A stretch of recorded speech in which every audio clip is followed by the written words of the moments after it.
এখানে কতটুকু পানি ছিল? এখানে প্রায় 2 হাত পানি ছিল। 1.5 হাতের মতো পানি কমছে। 5 দিন হয়েছে। জলাবদ্ধতায় কি ধরনের ক্ষতি হচ্ছে আপনাদের? জলাবদ্ধতা তো পুরাই ক্ষতি হইতেছে। আমরা এগুলা নিজের উদ্যোগে আমরা এই 3 গ্রামের কৃষক এই 15টা সেচ পাম্প দ্বারা এই পানি নিষ্কাশন করতেছি।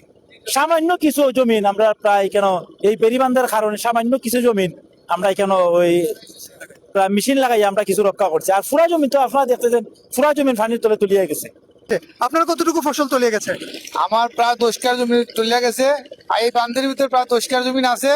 আমরা নিজ উদ্যোগে করে করে চান্দা তুলে কৃষকরা আমরা আজকে একসাথে মেশিনটা চালাইতেছি। এই হলো আপনার অবস্থা।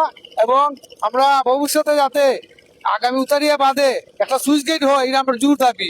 আমরা কিন্তু এবার বৈশাখী কোনো ইমেজ নাই, আমরা খালি আসি, বর্তমানে আসি আর কি, খালি কেউ 2 কার 4 কার মতো আছে। আর সব জমি আমরা পানি নিচে তুলে গেছে। কি মনে করেন যে এখানে যে জেলা শহরে যে বাঁধগুলো দেওয়া হয়েছিল এই বাঁধগুলো পরিকল্পিত কিনা? এবং জি না, এই বাঁধগুলো বলতে হয় অপরিকল্পিত বেড়িবাঁধ।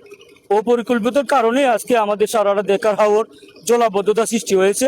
আর হাজার হাজার হেক্টর জমি আজ পানির নিচে তলিয়ে আছে। কিন্তু তারপরেও আমরা কৃষকরা আজ কিছু অংশ জমি বাঁচানোর জন্য আমরা 3-4টা গ্রামের কৃষকরা হিমশিম খাইতেছি। কিন্তু এই জমিগুলা পানি নিষ্কাশন করতে গিয়া আজকে 5 থেকে 7 দিন যাবত আমাদের এলাকার কৃষকরা নিজ উদ্যোগে নিজ খরচে ওনারা নিজ দায়িত্বে আজকে এই পানিগুলো নিষ্কাশন করতেছেন। কোনো এর মধ্যে কোনো মানে প্রশাসনের বা কোনো কেউ আগাইয়া আসে নাই বা এদের পাশে আসার মতো কোনো লোক নাই এখন পর্যন্ত। কিন্তু দেখার হাওরের যে বাঁধগুলোতে হয়েছে এই যে বাঁধগুলোর কারণেই আজকে এই জলাবদ্ধতা। যদি এই বাঁধটা অপরিকল্পিতভাবে না হইতো তাহলে এই জলাবদ্ধতা সৃষ্টি হইতো না। কিন্তু আমি আশা করি আগামী যে মৌসুমে যে কৃষিকাজের বা রোপণ করার আগ মুহূর্তে যেন এই বাঁধগুলার পানি নিষ্কাশনের একটা সুব্যবস্থা নেওয়া হয়, সুপরিকল্পিতভাবে এই একটা সুইচ গেটের চিন্তা করা হয়, যাতে ভবিষ্যতে এই ধরনের কৃষক আর ভরাডুবিতে পড়ে না।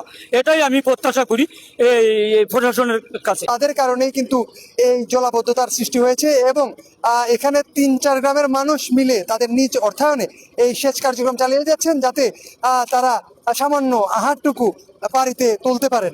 আর কয়েকদিন পরেই বৈশাখ, সেই বৈশাখের আমেজ একটু মলিন হয়ে গিয়েছে এই 4 গ্রামের মানুষের। এবং তারা চাচ্ছেন যাতে ন্যূনতম যে ফসল সেই ফসল যাতে ঘরে তুলেন। এবং এখানের কৃষকের দাবি এই এলাকায় যাতে পরবর্তীতে একটি স্লুইস গেট দেওয়া হয়, যাতে পানি নিষ্কাশনের সঠিক ব্যবস্থা থাকে।